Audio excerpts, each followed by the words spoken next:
let me now start with the description or the meaning of instrument consciousness. And I will set it in a way that will assist you in the practice of instrument consciousness. Now, I'll speak to you for about 20 minutes or so, and then that would give us time to go into some conversations, some deeper conversations on how you understood what I have said and how you would like to apply it in your life, in your work, or, you know, in whatever way that you find it useful, especially in the moment that you are at, and how you would take the knowledge, the understanding of the practice, and in a way, make it into very simple spiritual life skills. Because we have to understand whatever we're going to practice at two levels. We have to understand it at the level of awareness, and then we have to understand it at the level of action, practice. But in between the awareness and the practice, we have this kind of subtle, big influence that is called attitude. So we're going to look at all three. We're going to look at the awareness. We're going to look at a stage, a foundation that gets created from that awareness. And then we're going to look at the attitudes. And then connected to the attitude, we will look at the actions. So I know that I'm hoping it won't be a lot. I hope it will be something that would be enough to stimulate you at two levels, at the level of your heart and at the level of not just understanding, but meaning. And I'm really asking you to use your intellect, which is the ability to understand, but to use it at the level of meaning. Because sometimes we want to understand things before we get to the meaning. But I'm asking you to drop to the meaning, and from meaning, go to the understanding. Okay? So I'm taking up this subject of instrument consciousness as the first session of Soul Smart. We will explore the practice of instrument consciousness to understand what it means to be an instrument for a higher force, for a greater good. So I'll start with cultivating an inner awareness, an inner state of awareness of being an instrument. You know, I think more so than ever before, people are asking themselves this question: who am I? What do I really want? What must I let go of? And how do I respond to these critical times? Why are they asking themselves this question more so than any other time in the history of humanity? It is because the world is bigger, but at the same time, the world is smaller. Because somehow, right into our living rooms, through the World Wide Web, we are listening to souls, human beings of the world, seemingly to be in a state of complete powerlessness. They are so full of sorrow and grief. There's a peacelessness in the atmosphere. There's a crying out for the protection of their dignity. They are calling out in different ways. Some of us may be hearing the call of people in sorrow and saying, please, what we really want are just drops of happiness, of peace, of joy, of courage, just for a few moments. just give us this drop that would alleviate us from these emotions that we are being suffocated by. Some of them are begging, especially in situations of war. And they're begging to be given something that would remove their fear, that would remove that situation, that volatile situation that they find themselves in. And so we're hearing this over and over, and you're hearing more of it than you are hearing of the people living in peace and happiness. And you're hearing more of the cries of the sorrow.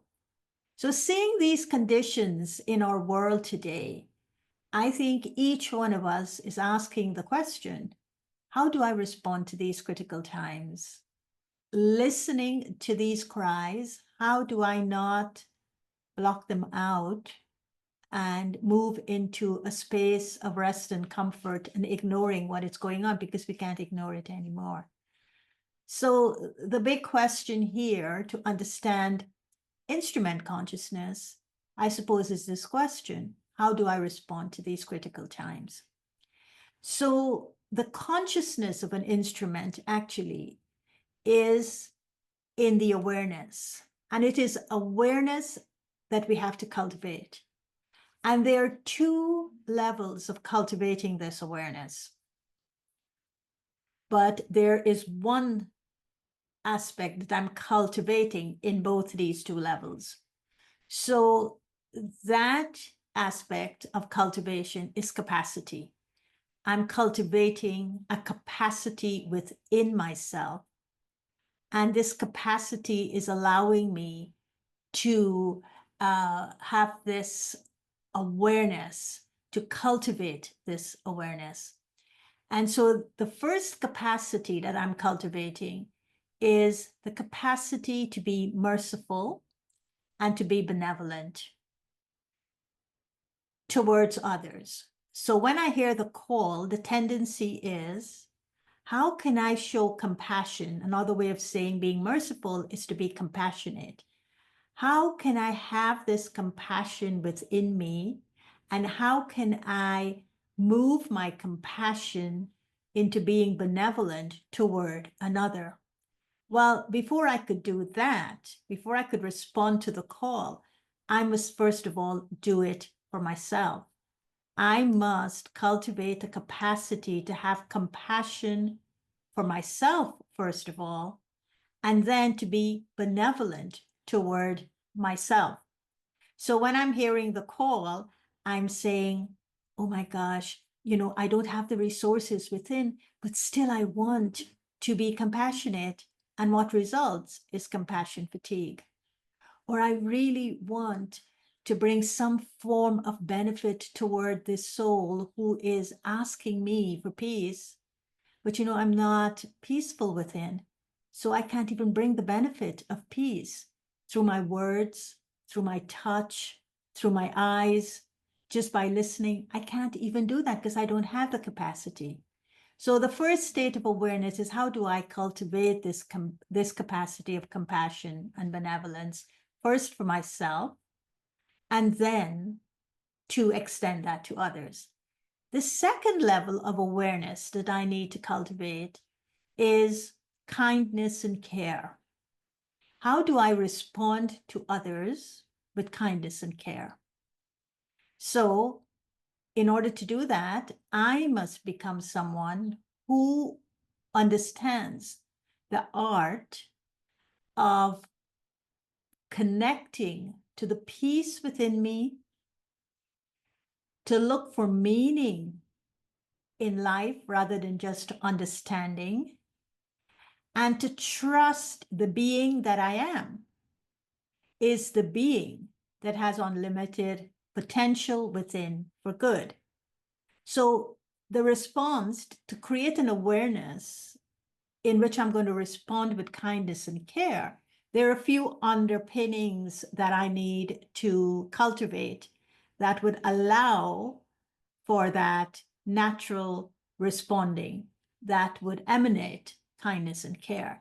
And that is, connecting to my inner peace, that is looking for meaning rather than just understanding, take it to the heart rather than just leaving it at the head, and trusting myself that I am the being that I am, and the being that I am has unlimited potential within. I'm just releasing, unleashing that potential for good that I have within me.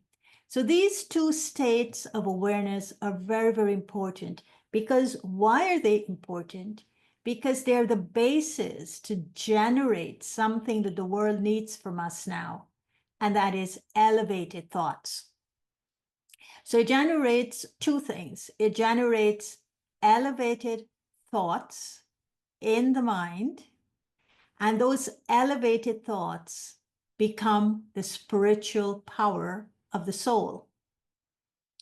It also generates pure feelings, and those pure feelings become elevated feelings of the heart. Powerful. So these two things, elevated thoughts in the mind and elevated feelings in the heart, are, when you put them together, they become the spiritual power of the soul. And through this spiritual power of the soul, I'm able to support others with good wishes and pure feelings. And my good wishes and pure feelings not just touch the souls of others, but they also create within the atmosphere vibrations of hope. So I may not have to say a word, I may not have to do an action, just my presence is a presence that would radiate through the good wishes and pure feelings that are being cultivated by my elevated thoughts and pure feelings of heart, certain vibrations. And these vibrations are creating an atmosphere, and they're also reaching out and touching other people's hearts and souls in very fundamental ways. And then later, from that presence, when I speak, or the way in which I behave, will reach out and also move into my relationships and give strength and support. So the strength and support that I'm giving through my words or my behavior or my actions are coming from those elevated thoughts and pure feelings that are generated from these two states of awareness that I described earlier on. So the power of practice, if we want to master practice, the power of practice starts with the quality of my inner awareness. An awareness that is touched, is inspired, and is transformed. So an instrument has an awareness that is touched by something higher, something more elevated than the ordinary, is inspired by that, and has the spiritual power to transform. So this is why the awareness is very important for us to cultivate. Now, from the awareness, they become like building blocks. Awareness is like building blocks. So those building blocks then build an inner stage. It's like a foundation within me from which to act. So every actor needs a stage from which to act. So every instrument uses its elevated awareness as building blocks to build a stage from which to act.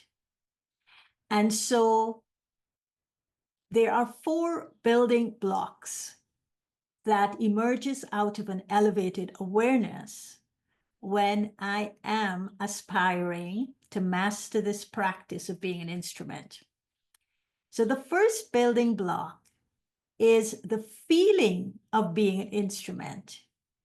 And that feeling of being an instrument is that that person sees him or herself as someone who is touched by something or someone higher, a higher source, something that is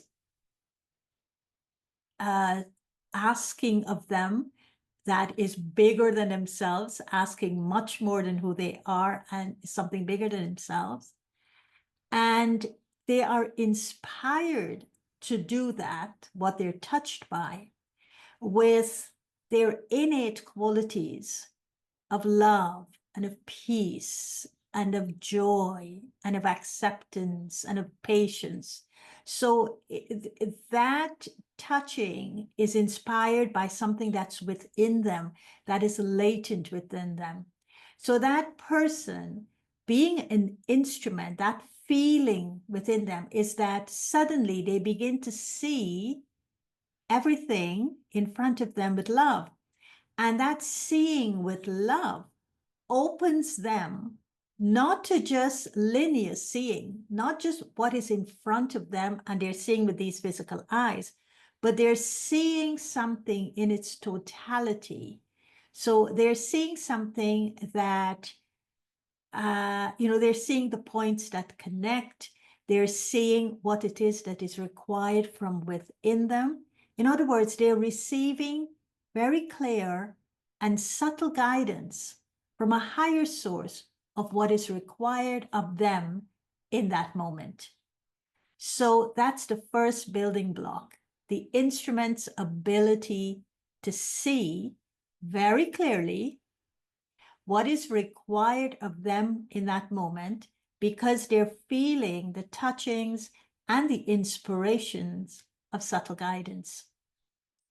The second building block of an instrument is that the instrument does not have any feelings, not even the consciousness of this ego of I, nor the attachment and possessiveness of mine. And so therefore, there's a high degree of humility that exists within that instrument consciousness.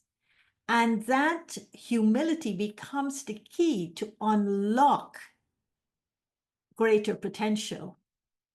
Because the ego is lacking, the possessiveness is lacking, what remains is a very deep humility, which is a humility of soul consciousness.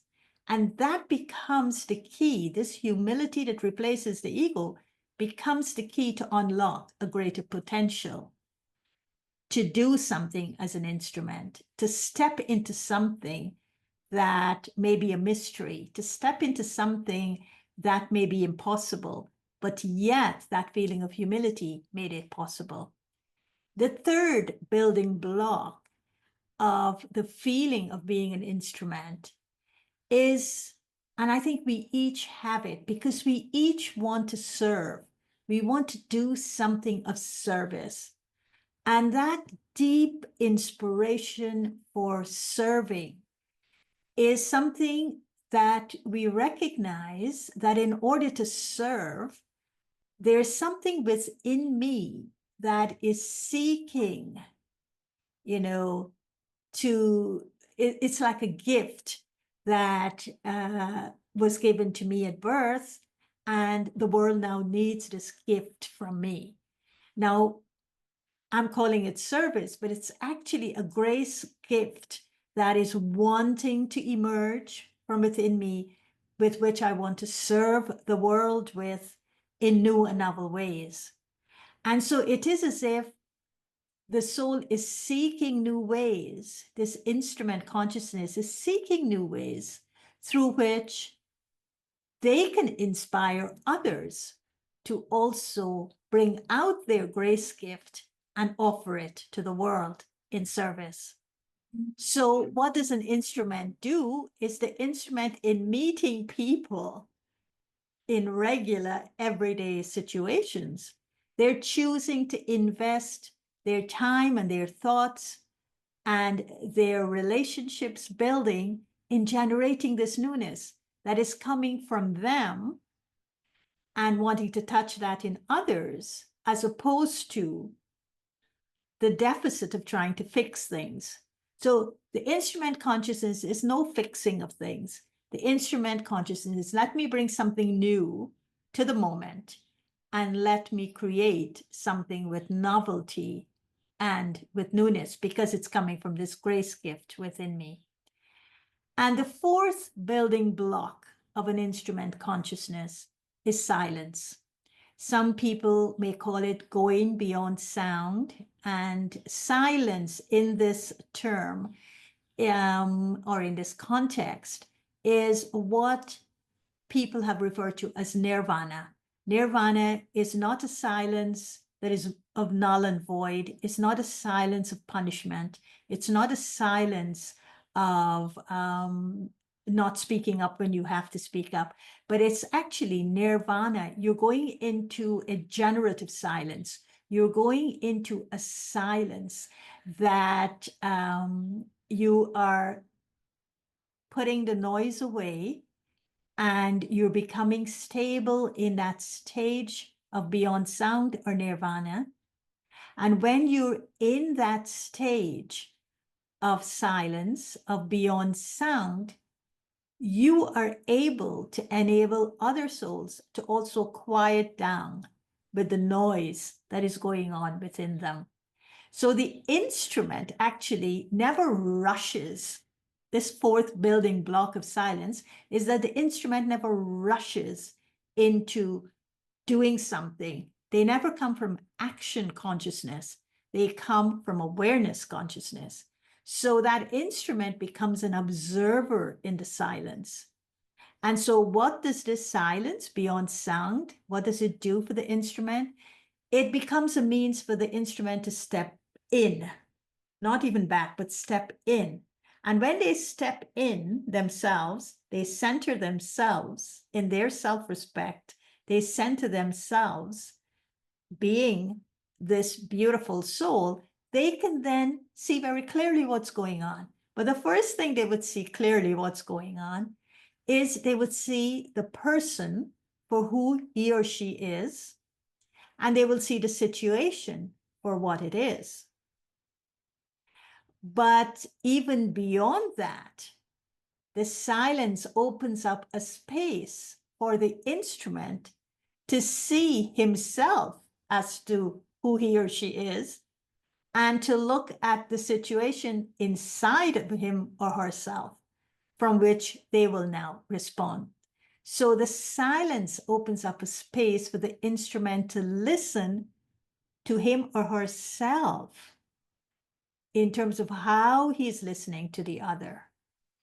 And for the instrument to, first of all, hear his or her own thoughts clearly before he listens to the thoughts being expressed by the other, so that he's not reacting to the thoughts of the others, but he's listening silently so that the response is a response coming from wisdom, from clarity. He also is aware, honestly, of his feelings and how his feelings are being affected by what he's hearing from the others. So this is why silence or beyond sound is very important as a building block for this instrument consciousness. And so when these four building blocks come together as a foundational for our stage, and what happens then? How does an instrument operate? What is the most fundamental service?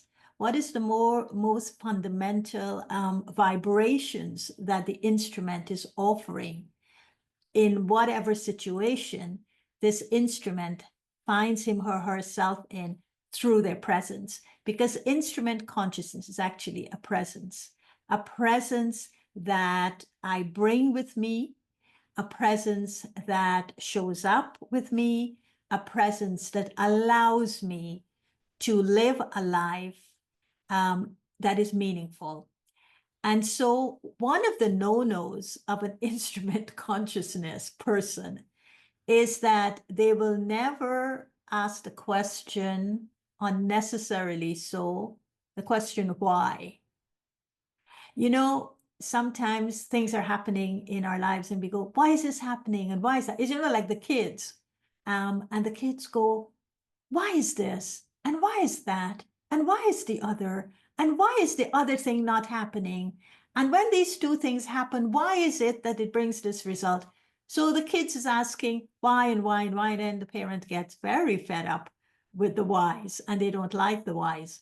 So in the same way, we kind of ask a string of whys, and the string of whys, what it does to us, it results in us becoming stressed and tensed, and then we become distressed and disheartened. And so avoid asking the question why unnecessarily. Sometimes it's very necessary, but don't ask it unnecessarily. One of the examples of an unnecessary why is someone is suffering, and that someone is in front of you, and that someone needs your help. If you were to ask the question, why should I be of help? If I hesitate and I ask the question, why should I be of help? Why should I offer good wishes and pure feelings to someone who is not deserving of this precious resource? What happens? My awareness changes, and my stage, the building blocks, are suddenly falling apart. And I begin to fluctuate and I begin to weaken. And I'm not able to have that instrument consciousness in which I'm seeing with love, I'm connecting to my innate qualities, I'm peaceful, and I'm just showing up to do what needs to be done in the moment without allowing something of the past to make me ask the question why. So an instrument consciousness is one that there will be no hesitation when there's an opportunity for me to do what needs to be done in that moment. There is this why. What happens is that it stops us. It kind of stops the capacity. It brings us to a halt, and we become the victim in the situation. So we need to release this feeling of being a victim by being in the consciousness of being an instrument. Because let's face it, if there's a fire and someone is burning in the fire and you have some form of a difference of opinion or even an enmity with that person, and you're a firefighter, what would you do? You won't ask a question. You would just do what you have to do. So with an instrument consciousness, it's a little bit like that, is that your good wishes and pure feelings are like the water to the fire. So always use that water to put the fire out. Because good wishes and pure feelings are powerful, spiritual, ways to transform other people. You can transform other people in a moment of anything of the past that exists with your powerful good wishes and pure feelings. But you have to be in the instrument consciousness. You can't carry anything of the past. And what if you say, well, what if I'm unable to transform another person with my pure feelings and good wishes? Well, then what you will be able to do is to protect yourself from their impure feelings, their negative thoughts from affecting you. And that is also a very good reason for doing it. Because if I can't help another, then at least I can help myself. So either way, it will work. Instrument consciousness is always looking for ways to do things better and to do things in a way that will bring the utmost benefit. I will end with this one, and that is, an instrument will always work on developing positive attitudes. So what is attitude? my attitude gets formed by the beliefs I hold, by the emotions I carry, and by my behaviors. And so these could be positive or they could be negative. They could even be neutral. But my attitude influence, because it's something that is collectively collected inside of me, it influences even how I think, I feel, and I act. But what actually creates the attitude? What creates the attitude would be my experience. So whatever I experience is left within me as an imprint, but it also molds and shapes my attitude. And my attitude is between my awareness and my action. So an instrument consciousness is one who is aware of their attitude, and one is encouraged to have an attitude of unlimited disinterest as a spiritual endeavor. What is this unlimited disinterest that I should have in my attitude? Actually, it's the little things, it's the biases that I carry in my attitude that weaken the awareness that I may be cultivating and the building blocks of those awareness to create within me an inner stage. It is these trivial biases. Some biases are big, some are medium, some are little. But sometimes it's the little ones that cause the most damage. And so what is the reason for this? What is the reason that this could occur? And the reason for it is I have to understand that as an instrument, I just cannot look at my awareness and say, oh, well, I have the right intention, I have the right awareness, and now I'm going to do the right action. But when I do the action, I feel that it wasn't successful, or the other person reacted, or I didn't get the support I wanted to get. Well, it's because something was there in the attitude. And so I have to remove that. And as little as it is, I have to pay attention to it. Because another thing that shaped my experiences, shape my attitude, but also my behaviors reinforce my attitude. And so if I consistently behave in a certain way, I know that my attitude will support that behavior. And so this is why, as a spiritual endeavor, we need to look at our attitudes and to have what is called a distaste for these biases and prejudices and weaknesses that we carry in our attitude. So in practicing attitudes, I would say have this slogan as an instrument consciousness that every day I'm going to elevate my attitude. So elevate your attitude every day. Choose behaviors that would inspire and uplift you.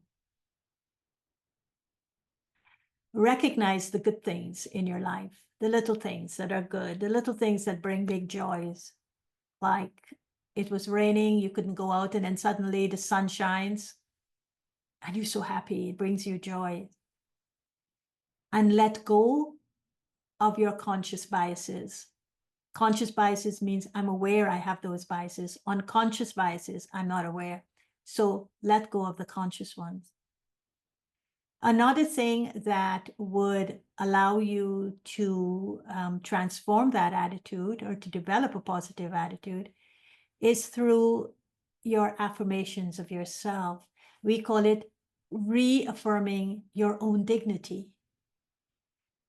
Dignity is something that is in your hands. No one should take it away from you with their biases and their prejudices and their forms of discrimination. You need to affirm that. And knowing that the more you affirm it through your thoughts and feelings, it will shape your attitude. The more you experience yourself and your worth within that dignity of your true worth, the more it will shape your attitude. And the more you behave accordingly, it will shape your attitude. So another, and I end with this, another very important aspect to developing the attitude of an instrument consciousness is open yourself to different perspectives and situations. Don't be afraid to go out if your neighbor is having problems, or if someone has fallen in front of your gate.